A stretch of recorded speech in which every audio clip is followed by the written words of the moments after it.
Hello everyone, magandang tanghali sa inyong lahat and welcome muli sa ating YouTube channel, Bagong Pilipinas, Old Queen TV. Mga idol, kung kayo ay baguhan pa lang po sa aking YouTube channel, kayo po ay aking anyayahan, manood po, mag-subscribe at paki-like na rin po at pakipindot ang notification bell para lagi tayong updated mga idol sa ating mga gagawing video tungkol sa mga lumang barya. Mga idol, ang ating pag-uusapan ngayon tungkol sa 10 cents from Australia, no? Yan po ang ating topic ngayon. Kung itong barya na to mga idol ba ay mayroon na bang halaga ngayon sa mga online o sa mga bilihan po sa mga coins collector, no? Lalong-lalo na po sa mga new collectors dito around the Philippines and around the world. Mga idol, kung kayo po ay mayroong ganitong uri ng barya, alam ko po ang may mga baryang uri ng ganito, yung may mga kamag-anak sa abroad, no, from Australia, no. So, wag nating ikalat kung saan-saan mga idol dahil po ang baryang ito ay mataas na po ang kanyang value ngayon sa mga bilihan sa mga coins collector at saka sa mga online po. Kaya nga tapusin niyo po ang description itong video na to, no, kung saan nyo mahanap sa mga online sa auction itong price ng baryang ito. Mga idol, ay kayo po ay aking pasasalamatan ng thank you so much sa walang sawang panunood ninyo sa aking YouTube channel, Bagong Pilipinas, Old Queen TV. Thank you so much sa pag-like at pag-subscribe. At shout out sa inyong lahat mga idol. Ngayon mga idol, ay ready na ba tayo? Ay ating pag-uusapan ang baryang ito. Mga idol, kung makikita natin ang larawan sa harapan ng barya, yan po yun si Elizabeth Disikan from Australia. So ang date po ng baryang ito mga idol ay 2012, no?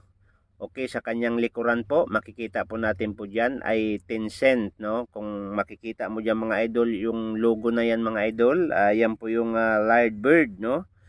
Ayan po, napaka ganda po ang kanyang disenyo sa baryang ito. Kaya nga medyo may pagkamahal ito mga idol ngayon sa online. Kaya nga wag kukurap mga idol dahil po ang baryang ito, para malaman po ninyo ang confirmation sa baryang ito na kung saan po mataas na po ang kanyang value sa baryang ito.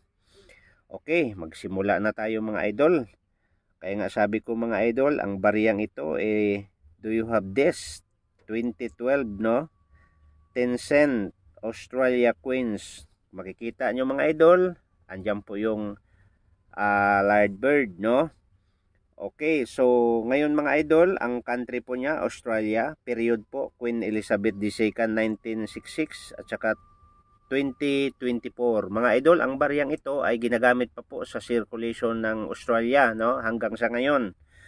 Okay, pero po ang baryang ito ay maraming naghahanap, lalong-lalo na sa mga coins collector in the Philippines, no, dahil wala pa silang hawak na karamihan na uri na gaytong uri ng barya, no.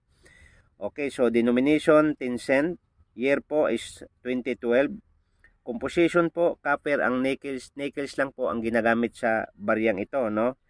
Okay, so ang kanyang timbang mga idol, ang kanyang weight ay 5.65 grams, ang kanyang diameter po ay 23.6 mm at ang kanyang thickness ay 2 mm.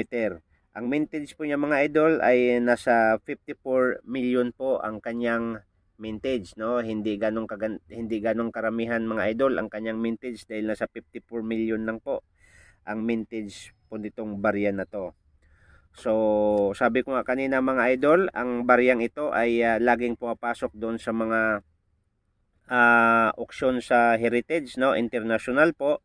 Ang 10 cents 2012 po sa MS65, no, proof, no, $11, $11.86 and MS67 $41 and MS68, no, $225 po mga idol ang bilihan nito kung maganda po ang inyong barya, no.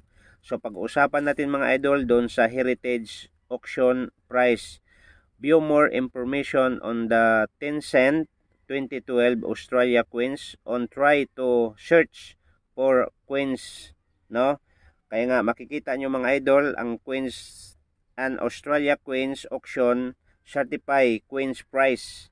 Ang presyo po nito mga idol sa international sa auction po nila ay ang pinakababa po ay $8, $285 po ang pinakamataas, $42, $110, $29, $72, $60, $60, and $86 po. Yan po ang sa auction po nila. Kaya nga mataas na po mga idol. Kasi sa $285 lang mga idol, medyo nasa 15 to 17,000 mga idol ang price sa auction sa baryang ito. Kaya nga mga idol, ang kailangan po natin isang like lang at subscribe. At ulitin ko po, maraming salamat at sana mayroon tayong natutunan mga idol sa description sa baryang ito, o baka mayroon kayong ganitong uri ng barya. So wag natin kaagad-agad ibibenta mga idol, no? Ipunin nyo na lang at itabi mo dahil darating ang panahon, ang baryang ito ay tataas po ang kanyang value. So yun lang mga idol. Sana po, ulitin ko, huwag tayong magsawa sa panood at pagsubaybay sa ating YouTube channel, Bagong Pilipinas, Old Queen TV. Thank you so much and see you the next video mga idol.